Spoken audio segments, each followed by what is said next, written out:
You believe you are experiencing the world. You're not. You are living inside a movie that your brain directs, edits, and produces in real time. And the most terrifying part, it's filling in scenes with special effects you believe are your most cherished memories. This isn't a thought experiment. This is a neurological fact. Over the next 20 minutes, I am going to declassify the hidden mechanism in your brain responsible for this reality glitch. I'll show you exactly how your mind fabricates details to create a coherent story, and I'll give you the tools to spot the edits. This isn't abstract theory. This is the operating manual for your own mind. Look, we all walk around with this fundamental assumption that our memory works like a video camera, that when we recall an event, we're pressing play on a high-fidelity recording stored securely in our neural vault. We trust our own minds. We have to, right?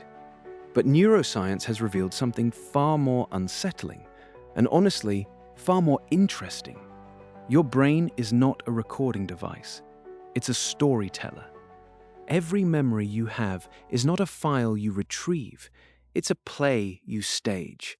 Each time you remember your 10th birthday, or your first kiss, or that argument you had last week, your brain isn't pulling up an old video.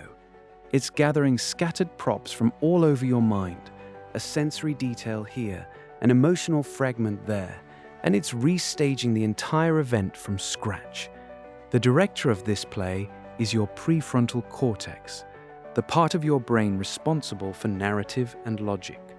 The props department is your hippocampus, which stores the disconnected pieces of past experience.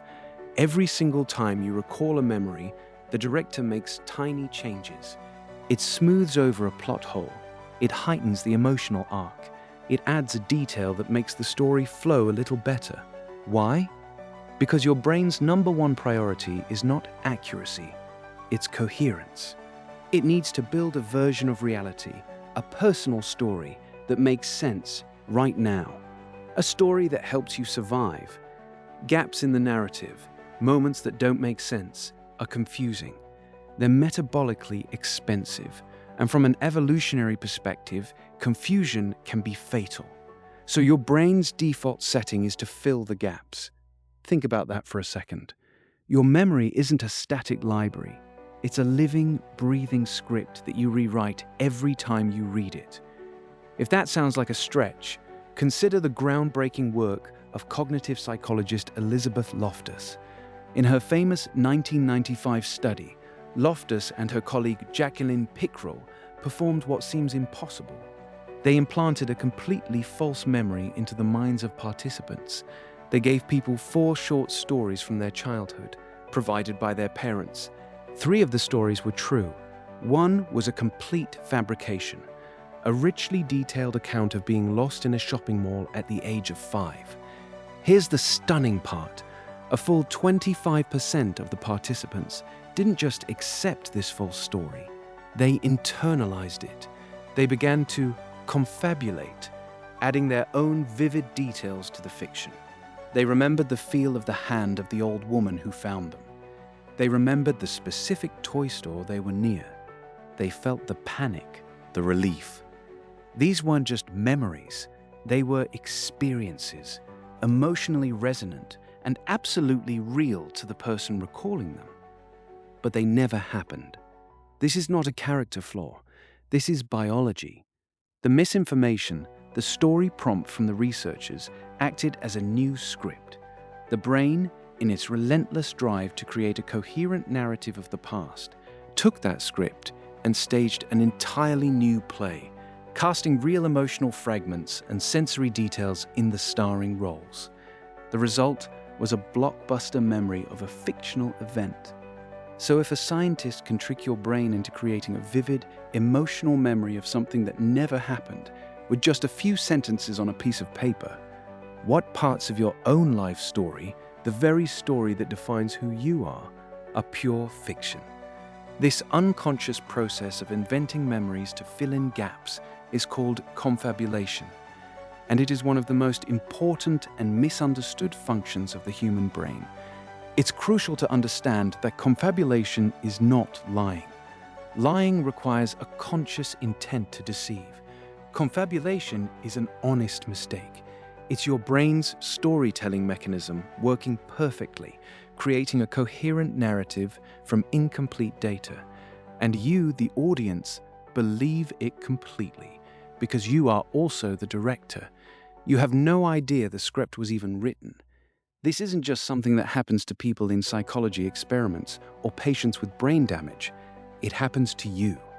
Every single day. In subtle and profound ways, it shapes your relationships, your career, and your very sense of self. Let's look at the raw mechanics. The pioneering work of neuroscientist Michael Gazzaniga with split-brain patients gave us an unprecedented look at this internal storyteller. In these patients, the connection between the brain's left and right hemispheres is severed.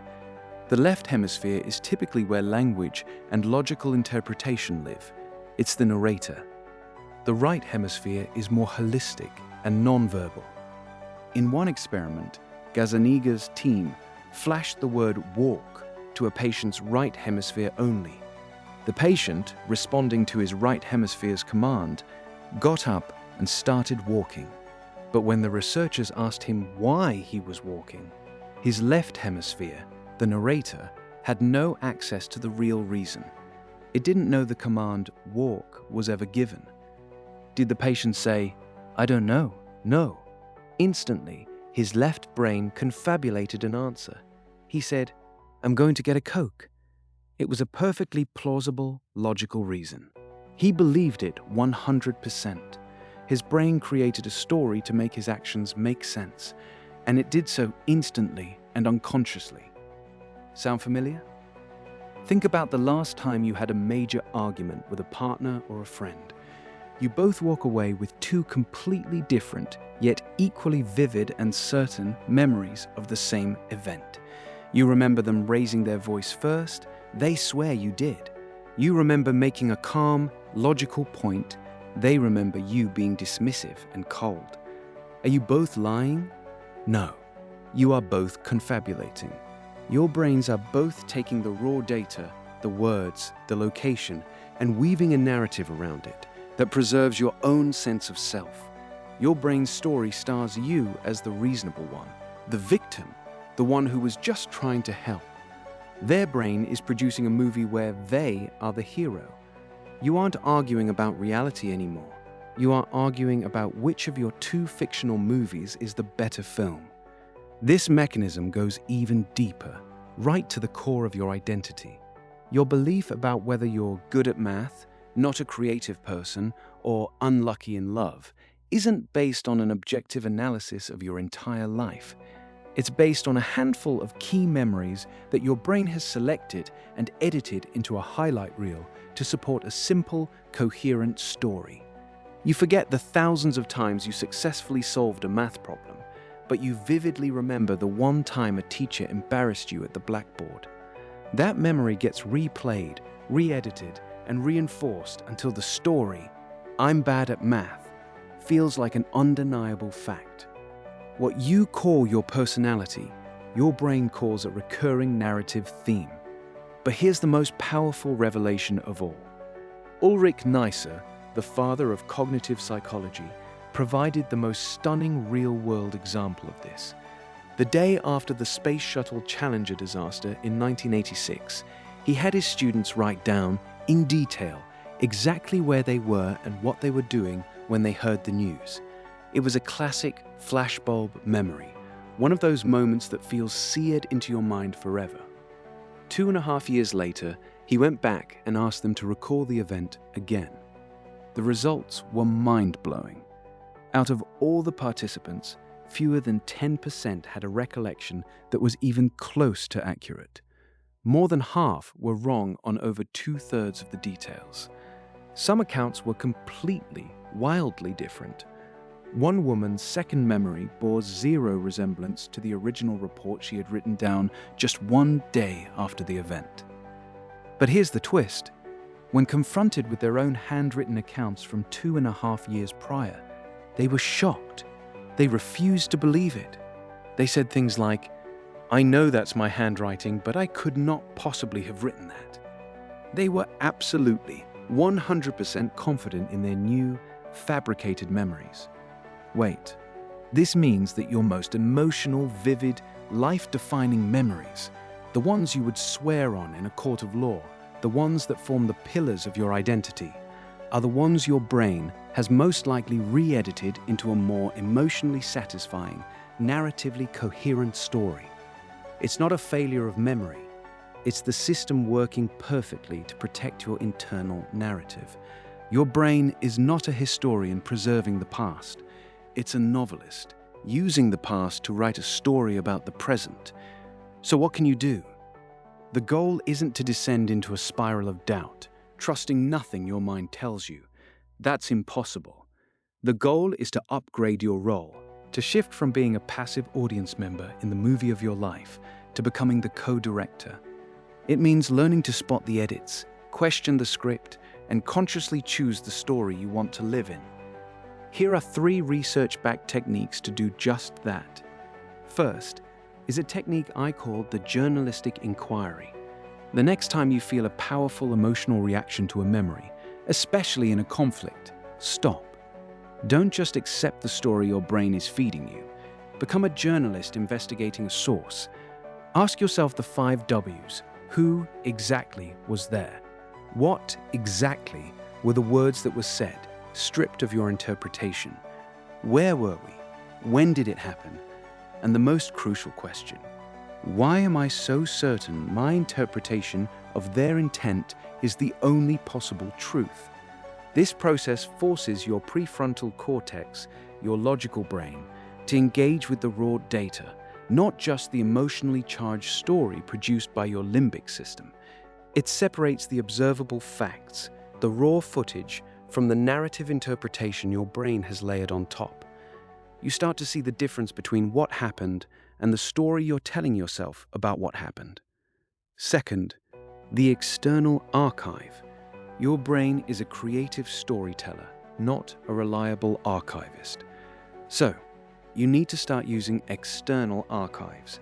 For any important decision, conversation, or commitment, write it down immediately, not an hour later when the director has already started the editing process. Immediately. Studies on journaling and memory, like those from P.A. van den Broek in 2005, show that the physical act of writing creates a more stable, less corruptible memory trace. Think of it as creating a master copy of the film before your brain can start making its own director's cut. When you're in a meeting, take notes. After a difficult conversation, send a follow-up email summarizing what you both agreed on. You are creating an external reality you can refer back to when your internal reality starts to glitch. Third, and this is the most powerful for your relationships, is what I call the possibility prime. When you're faced with someone whose memory of an event is completely different from yours, your brain's immediate reaction is to label them as a liar or as crazy. This is a defensive move to protect your own narrative. You need to consciously override this. Prime yourself with a new question. Ask yourself, assuming they are being completely honest, what story would their brain have to construct for their memory to feel 100% true to them? This technique, born from principles of cognitive empathy, is a game changer. It doesn't mean you have to agree with them. It means you acknowledge that their brain is running the exact same storytelling software as yours. They are the hero of their movie, just as you are the hero of yours. This instantly de-escalates conflict. It shifts the goal from proving I'm right to understanding why our stories are different. And in that gap, you can start to find the shared reality you both actually experienced. When you truly grasp this, it changes everything. You no longer see people who disagree with your memory of the past as malicious or broken. You see them as having a different director in their head, working with a slightly different set of emotional props, producing a movie that feels just as real, just as true as yours. Judgment is replaced by a profound curiosity. Empathy becomes your default setting, not an effort. And you no longer see yourself the same way. You used to think your identity was a fixed thing, a biography written in stone based on a factual past. You now understand it's a living story, a script that is being subtly rewritten with every recall, every new experience. And here is the most liberating truth of all. You can pick up the pen.